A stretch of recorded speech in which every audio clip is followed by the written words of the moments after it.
반등이 좀 더 이어질 수 있겠지만 기술적 반등을 좀 마무리하는 정점을 지나는 그런 반등이라고 생각하고 있어서 9월 지나서 코스피가 좀 더 올라가게 된다면 좀 비중을 줄이자.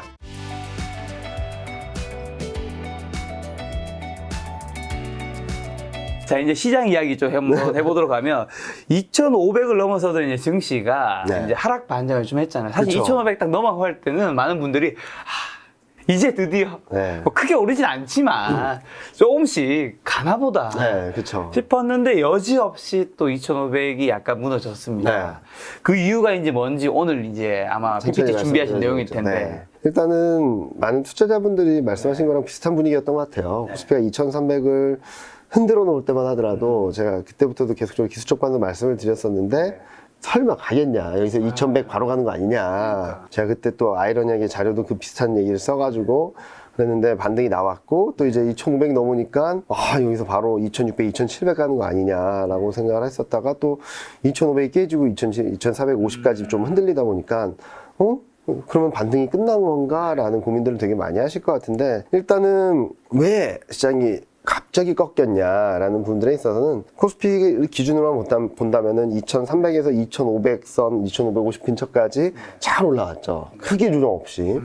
그 기저에는 물가는 정점을 통과했다. 통화 정책은 좀 완화적일 거야. 경기는 아직까지는 심차가 아닌 것 같아 라는 생각을 하다가 일격을 가한 게 첫 번째가 FOMC 의사록이었어요. 근데 FOMC 의사록 내용을 보면 긍정적으로 해석할 부분도 있었고 좀 부정적으로 해석할, 그러니까 매파적으로 해석할 부분도 있었고 비둘기파적으로 해석할 부분도 있었는데 시장이 그동안에 통화 정책은 좀 진정될 거야, 완화적으로 할 거야 라는 기대를 하다 보니까 좀 매파적인 해석에 좀 무게가 실리면서 시장이 좀 흔들리기 시작했고 시장에서는 이제 반대쪽 생각했는데 약간은 나온 건 이쪽에 좀 더 무게감이 실렸다는 거죠. 그리고 또 일격이 가해졌던 게 독일 PPI라고 해서 독일에서 발표하는 생산자 물가 지표가 너무 서프라이즈하게 나왔죠. 왜냐면은 5.3 전월 대비가. 전월 대비가 5.3. 얼만큼 높은 거죠? 예상치는 0.6. 예상치가 0.6인데 실제치가 5.3. 여기 그림 보시는 것처럼 전년 대비로 보면 37.2. 그러니까 둔화될 거라고 기대를 했었는데 완전히 뛰어넘는 모습들을 보여주면서 시장이 좀 충격을 받은 것 같아요. 그러니까 물가가 너무 높다. 그러니까 그동안에는 물가가 정점을 통과했다. 물가가 안정될 거야. 통화정책 완화적으로 할 거야. 경기는 좋아질 거야. 라는 기대를 했었던 게 지난주 후반에 다 무너져 버리는 듯한 모습들을 보여줬죠. 그래서 보시면은 미국채 10년물도 급반등을 했고 독일 국채도 굉장히 빠른 반등세를 보였다라고 보고 있어요. 그래서 그동안에 안도를 했던 부분들에 좀 일정 부분 흔들리는 모습들을 보여줬다라고 생각을 하고 있고요. 그 결과 이게 업데이트된 내용을 보면은 유로화는 1 밑으로 내려갔어요. 그러니까 달러와의 1대1 관계가 깨져버린 거죠. 그리고 달러화 같은 경우는 109 근처까지 갔고 지난 주말 종가 기준이긴 하지만 여기서 다들 1, 2%씩 더 떨어지는 모습들을 보여줬죠. 달러 인덱스는 2% 넘게 오르고 그만큼 달러가 더 강세됐다. 굉장히 강했다는 거죠. 그러니까 두 가지가 있습니다. 물가가 너무 높아서 특히 유럽 쪽 물가가 너무 높아서 이게 전이되면서 물가 분할이 더 커질 거다. 그로 인해서 긴축이 좀 빨라질 수 있고 유럽 경기는 안 좋아질 거야 라고 하니까 유로화는 하락하고 달러화는 강세로 가고 채권금리 반등을 하는 모습을 보여줬다라고 볼 수 있을 것 같아요. 그런 그림들에 있어서 시장은 굉장히 불안정한 모습을 보여줬고 지금까지도 좀 다소 불안정한 모습들을 보여주고 있다라고 생각을 하고 있죠. 근데 지금 달러가 원달러 환율이 엄청 높아졌잖아요. 네, 1340원 넘죠. 1340원. 이건 좀 어떻게 보세요? 일단은 1340원 여기서 더 치고 올라갈까? 당분간은 1300원에서 1350원 박스권이 될 거라고 보고 있거든요. 근데 또 제가 세미나 다니면서 질문을 많이 하시는 것 중에 하나는 그런데 외국인 왜 사니? 어제도 시장이 하락하는데 외국인이 샀거든요. 원달러율이 1340원 넘었다고 하는데, 자, 여기서는 좀 두 가지를 봐야 될 것 같아요. 무슨 말이냐면, 달러보다 원화가 강한가 약한가. 그러니까, 달러 인덱스가 급등을 해서 원달러 환율이 끌려가는 흐름인지, 한국 변수 때문에 달러가 움직이는 것보다 원달러율이 더 다이내믹하게 움직이는지 지금 보셨던 그림처럼 유로화 급락, 달러화 급등 그로 인해서 원달러율이 오르는 거거든요. 그런 분위기를 본다면은 외국인 입장에서는 달러가 2.4% 올랐는데 유로화가 여기서 보신다 하더라도 달러 인덱스가 2.4%가 올랐는데 원달러율은 마이너스 1.8%거든요. 덜 움직였다. 그것 때문에 외국인 입장에서는 한국을 더 이상 더 팔 이유가 있다라기보다는 좀 정점 아닌가라는 생각들을 좀 더 하는 것 같아요. 그래서 외국인 수급이 들어오는데 전 당분간은 1,300원에서 1,350원 박스권, 달러 인덱스 같은 경우도 105포인트에서 한 109포인트 박스권 정도로 보고 있는데 지금 박스권 갔다 좀 내려왔다가 다시 이렇게 올라갈 그림으로 생각을 하고는 있지만 지금 여기서 다이렉트로 1,400원 간다? 달러 인덱스가 110을 넘는다? 그 가능성은 아직까지 높지 않다라고 생각하고 있습니다. 팀장님이 준비해 주신 내용은 이제 좀 계속 이어갈 텐데 그 전에 그러면 이제 지금 달러 만약에 가지신 분들이 네. 어쨌든 1,340원이면 굉장히 지금 높은 거잖아요. 네. 이때 원화로 좀 바꿔도 되는지 그 다음에 플러스로 예를 들면 그 달러를 이제 미국 주식으로 가지신 분도 있으니까 네네. 그걸 좀 팔면 이제 한 차익을 볼 수 있으니까 이런 것들은 아니면 그냥 가만 좀 가지고 있어야 될까요? 달러 인덱스, 달러화 자산을 갖고 계신 분들은 좀 갖고 계셔도 되는 것 같아요. 특히 달러로 된 뭐 채권이라든지 뭐 그냥 달러화를 갖고 계신 분들은 올해 말 내년 초까지 갖고 계시면 더 올라갈 것 같거든요. 저는 달러 인덱스 기준으로는 110을 올해 연말에는 좀 넘을 것 같아요. 112까지 열려 있다고 생각하고 있고 원달러율도 좀 더 봐야 되긴 하겠지만 1,350원 이상 갈 수 있다고 보고 있거든요. 그런데 달러화로 된 미국 주식을 갖고 계신 분들은 좀 정리하시는 게 맞는 것 같아요. 지금 두 개가 조금 다르네요. 조금 다르죠. 그러니까 안전자산으로서 달러화를 갖고 계신 분들은 좀 더 들고 가자. 그리고 달러화 자산으로서 위험 자산을 갖고 계신 분들은 좀 정리해서 일단은 차익 실현을 하자라는 말씀을 드리고 싶어요. 주식은 미국 주식은 왜 좀 정리하지 않은? 미국 주식도 지금 반등이 좀 많이 나오긴 해서 그래서 좀 정리하고 나와야지 다음에 또 좀 더 싸게 살 기회가 오지 않을까라는 생각을 하고 있어서 안전자산은 오케이, 위험자산은 좀 정리하자라는 쪽으로 말씀드리고 싶습니다. 알겠습니다. 이번 달에 구글 유튜브 수익 들어오는데 그냥 가지고 있도록 하겠습니다. 한전 안 하도록. 알겠습니다. 자, 그럼 그 다음 질문으로 네. 이제 그럼 증시 반등이 마무리되고 뭔가 하락 반전이 되는 건지 좀 많은 분들 걱정하시는 것 같더라고요. 저도 지금 최대 관건은 이번 주말에 쓸 잭슨홀 미팅이라는 게 있거든요. 그게 뭐냐면은 지금 잭슨홀 미팅에서 어떤 얘기가 나오는지가 좀 중요하다고 생각하는데 그 말씀드리기 전에 먼저 시장은 많이 흔들렸어요. 네. 채권도 흔들리고 달러도 흔들리고 유로화도 흔들리고 주식시장도 흔들렸는데 진짜로 금리 인상에 대한 걱정이 얼마나 커졌나를 한번 볼게요. 자, 이 그림을 보시면은 위에 그림이 뭐냐면 9월 FMC에서 50bp 금리 인상 확률이 파란색이고요. 75bp 금리 인상 확률이 회색이에요. 오늘까지 그러니까 해서 8월 23일까지 해가지고 이게 좀 역전되긴 했지만 증시나 달러화가 움직인 것보다 9월 FMC에서 금리 인상이 많아질 거다, 강해질 거다라는 전망은, 걱정은 좀 덜 했던 것 같고요. 그리고 연말까지 기준금리 인상 컨센서스를 본다 하더라도 여전히 3.5에서 3.75 정도가 가장 높고 3.2에서 3.5가 조금 떨어지긴 했지만 4% 이상 금리 인상 확률은 굉장히 아직까지 낮아요. 그렇게 본다면 무슨 일이지? 긴축에 대한 걱정들이 들어왔다라고는 하는데 물가도 높아져서 긴축에 대한 공포가 들어왔다는데 9월, 12월까지는 별 문제가 없는 거 아니야? 라고 하는데 문제는 이거예요. 내년이에요, 내년. 2023년 금리 인하 기대가 너무 컸어요. 그렇죠. 금리 인하 할 수도 있다는 얘기 많았죠. 조금씩 나왔죠. 네, 조금씩 나왔는데 컨센서스를 보면 7월 말에 보면은 금리 인상이 올해 말에 끝나고 22년 말에 끝나고 23년 3월 달부터 금리 인하를 시작해서 3.3이었던 게 2.7까지 떨어진다는 전망이 있었어요. 조금씩 낮아지는. 네. 근데 너무 과도했던 거죠. 지금 미국 중앙은행에서 제시한 점도표를 보면 3.4고요. 올해가. 내년이 3.8이에요. 그래서 올해 FMC에 대한 금리 인상 확률이 별로 안 흔들린 이유는 여기 컨센서스를 본다 하더라도 3.5 연준이 제시한 점도표보다 높아요. 그 정도 수준을 유지하고 있는데 지금 여기를 보시면 내년 금리 인상 점도표가 미국 연준 같은 경우는 3.8인데 7월 말 기준으로는 고점이 3.3. 지금 현재 고점도 3.66. 무슨 말씀을 드리냐면 연준이 3.8까지 금리 인상을 할 수 있어 라는 점도표를 보여줬음에도 불구하고 아니야. 내년에는 그 정도까지 금리 인상을 못하고 금리 인하를 할 거야 라는 기대감이 세게 들어왔었던 거죠. 그러다가 고용 서프라이즈, 물가 레벨에 대한 부분들, 그리고 최근 FMC 이사록을 확인하면서 3.3이었던 높이가 3.66까지 좀 올라왔어요. 그리고 이게 인하를 할 거라는 전망도 3월부터 할 거라는 전망이 지금 6월, 5월, 6월로 좀 후퇴했거든요. 무슨 말씀을 드리냐면 지금 시장이 걱정하는 것은, 그리고 핵심 변수는 올해 말까지 얼마나 금리 인상을 할 거냐라는 것보다도 내년 금리 인하 여부가 좀 결정될 거라고, 한다면 언제부터 할 거냐, 얼마나 할 거냐에 대한 고민인 것 같아요. 그래서 저는 지금은 너무나도 낮았던, 연준이 3.8을 얘기했는데 그보다 훨씬 낮은 3.3을 기대했던 것보단 많이 연준이 점도표 수준까지 좀 올라왔다.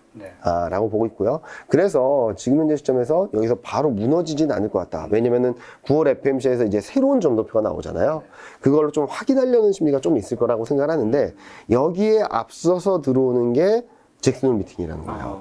잭슨 홀 미팅이 뭐냐면, 캔자스시티 연방은행에서 매년 8월 달에 잭슨홀에서 개최하는 경제 심포지엄입니다. 여기서 86년부터 본격적으로 재정정책이나 경제정책, 금융시장 이런 것들에 논의를 하고 있는데, 여기서 굉장히 굵직굵직한 얘기들을 하다 보니까 많은 투자자들이 굉장히 주목을 하는 변수거든요.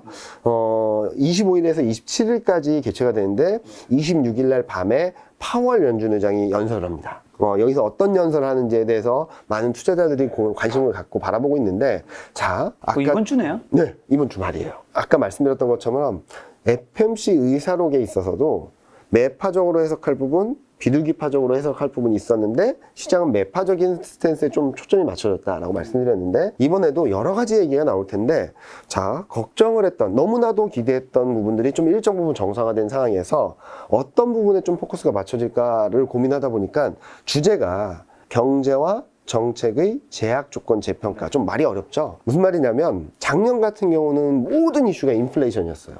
물가 어떻게 잡을래요? 물가 얼마나 오를까? 이런 부분이었는데, 지금은 재정정책과 경제 간의 제약 조건을 다시 한번 살펴보자라는 거거든요. 자, 그러면은 시장이 나쁠까? 좋을까? 고민을 하다 보니까 저는 시장이 나쁘진 않을 것 같다. 오히려 좋을 수 있겠다는 생각을 했어요. 왜냐면은 긴축이 너무 많이 되면은, 금리 인상을 너무 많이 하거나 아니면 긴축을 너무 세게 하면은 경제가 불안해질 수 있다. 그러면은 통화 정책을 완화할 수 있다거나 아니면은 균형 감각을 갖고 바라본다거나 그동안에 물가를 잡겠다라는 데 포커스가 맞춰졌던 게, 이번에는 경제 정책과 통화 정책과 경제 흐름 간의 관계를 좀 살펴보지 않을까라는 생각을 하고 있어서, 저는 오히려 이번 주말을 지나면서 시장은 한 번 더 올라갈 수 있는, 반등을 하는 그런 계기가 만들어지지 않을까라는 생각을 하고 있어서, 왜 이게 중요하냐면은 지금 여기서 코스피가 2550까지 갔다가 완전히 부러지는 그림이라고 한다면 지금이라도 빨리 나와야 될 것 같아요. 그렇죠, 당연히.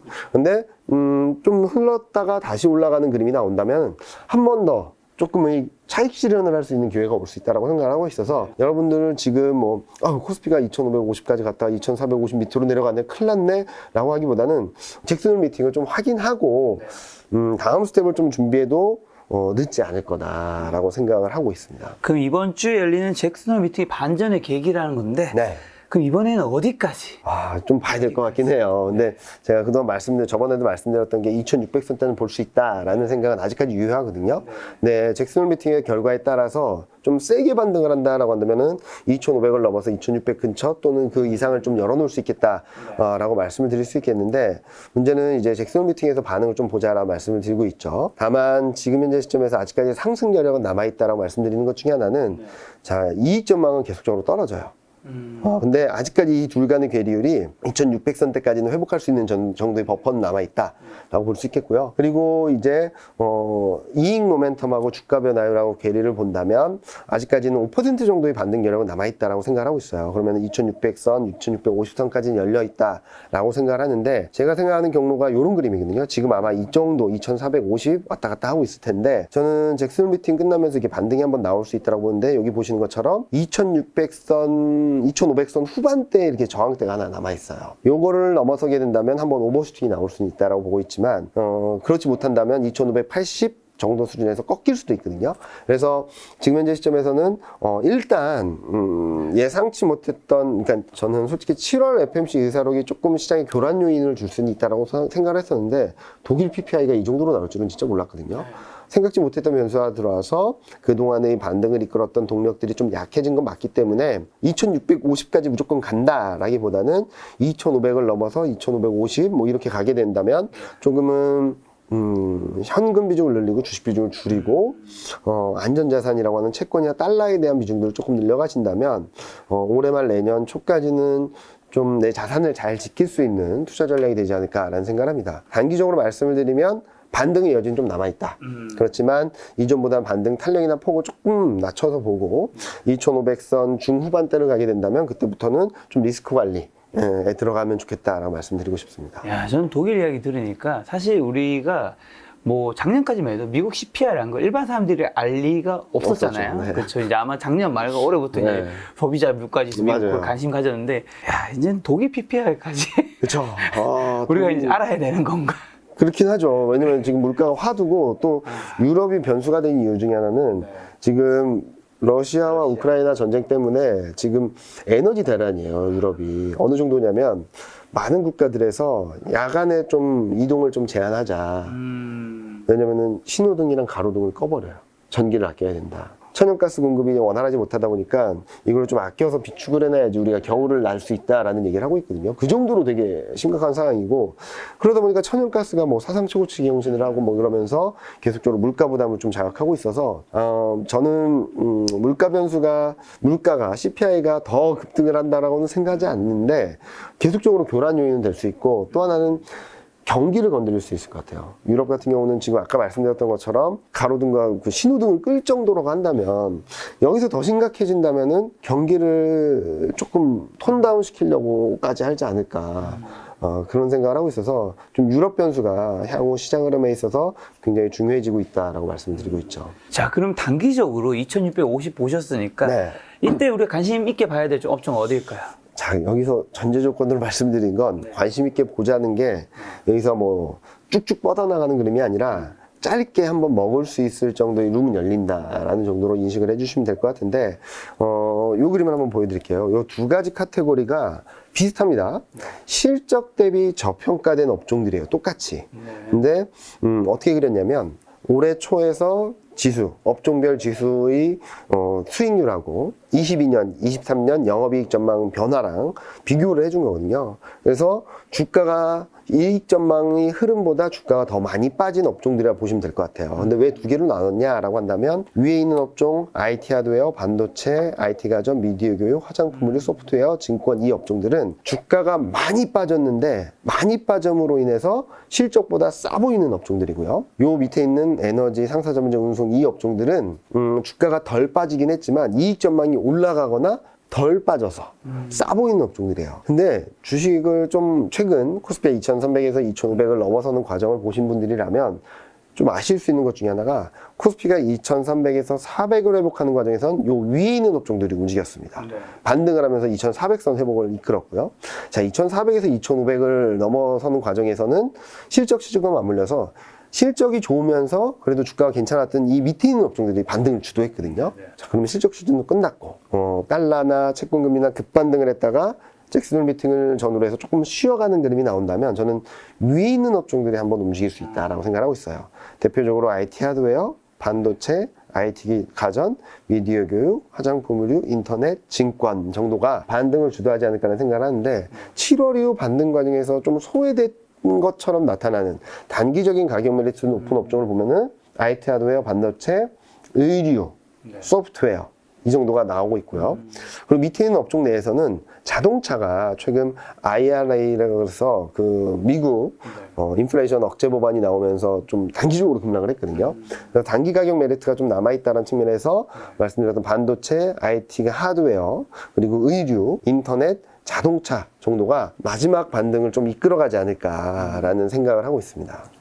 근데 이번 반등이 전에 2650이 기술주 반등이 마지막이라고 좀 얘기하셨죠? 네네. 지금도 여전히 그렇게 생각하시는? 2650이 될지 2580이 될지는 좀 봐야 되긴 하겠지만 잭슨홀 미팅을 계기로 좀 반등이 한번 세게 나오게 된다면 저는 그때가 좀 빠져나올 전체적으로 좀 주식이 많이 비중 줄여야 될, 현금을 확보해야 될 그런 타이밍이 아닐까라는 생각을 하고 있습니다. 왜 그때 마지막 보시는 거죠? 좀 설명을 드리면 좀 어려울 수 있어요. 이게 뭐냐면은, 자, 여러분들 한번 생각을 해보실 것 중에 하나가 코스피가 2300에서 2500을 반등하는 데 있어서 뭐 바뀐 게 있나요? 물가가 살짝 꺾였다라는 거 빼고 우크라이나, 러시아 그대로고 그대로고, 중국 경기 계속 안 좋고, 미국 경기도 계속 안 좋고, 소비자 심리 지수는 반등을 하긴 했지만 다른 실물 지표들은 계속적으로 다운되고 있고 경제 성장 전망도 계속 하향 조정 중이고 바뀐 게 없어요. 크게 바뀐 건 없는데.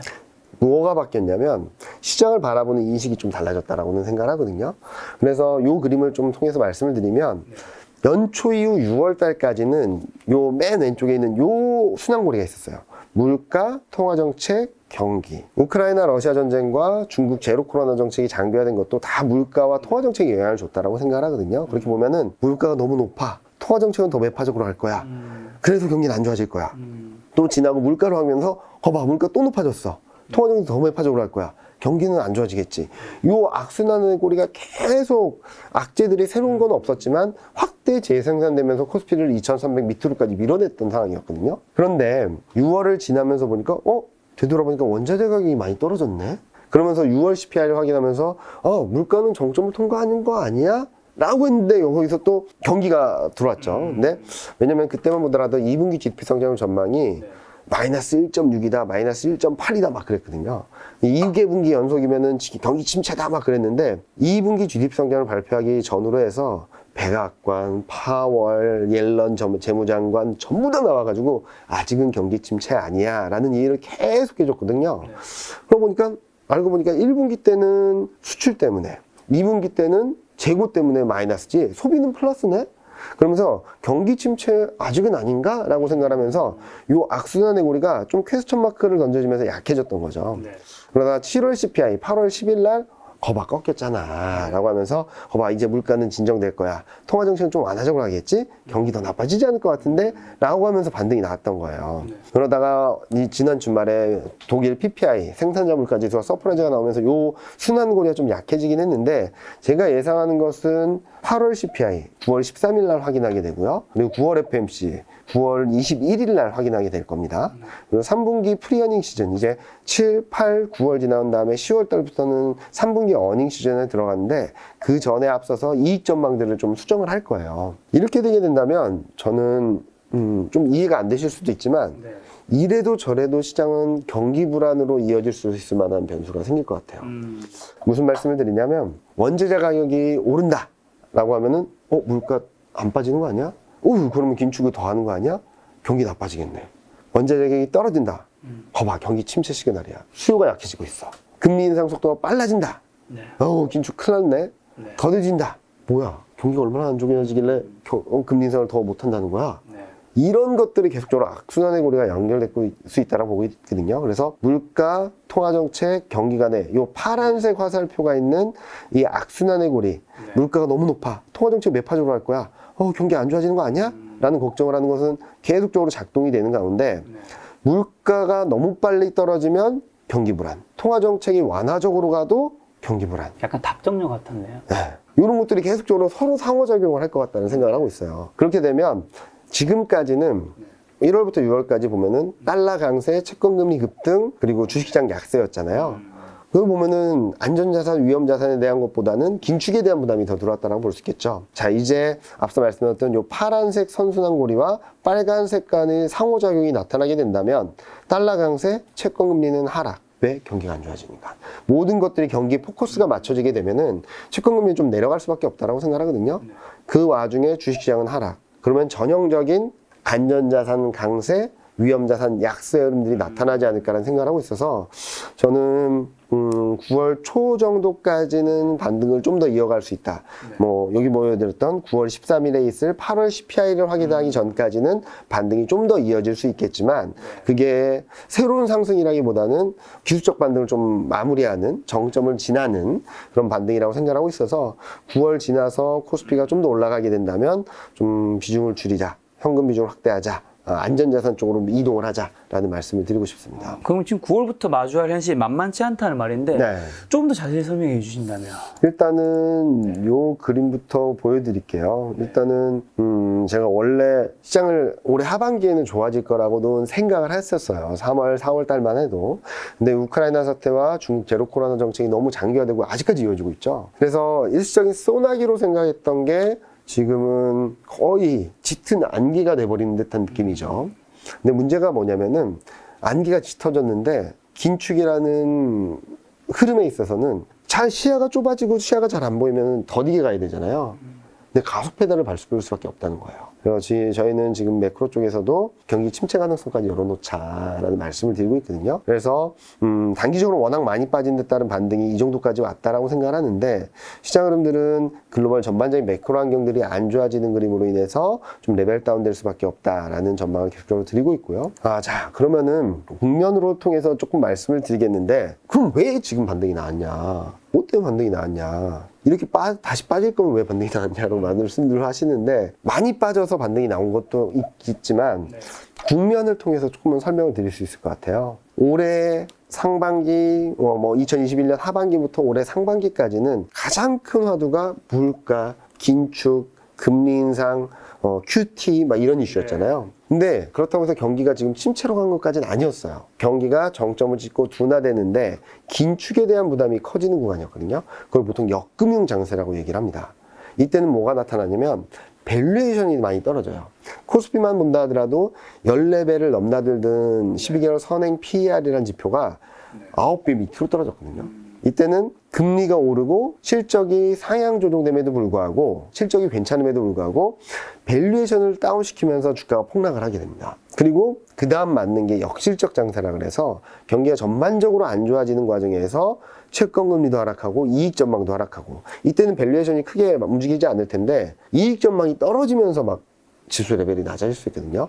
자, 그런데 역금융 장세에서 역실적 장세로 넘어가면서 왜 반등이 나올까? 이때 말씀드렸죠. 역금융 장세는 밸류에이션이 뚜두두둑 떨어지는 그 과정이라고. 쫙 떨어지고 보니까 경기에 대한 불안심리가 조금씩 들어오면서 채권금리가 꺾였어요.